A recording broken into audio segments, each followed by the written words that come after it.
Cao mà phiêu bốn tí.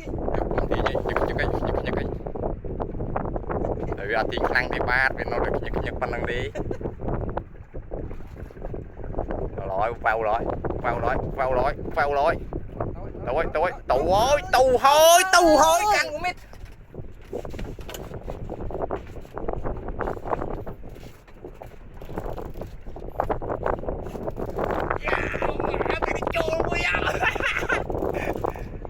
đi xí đây mất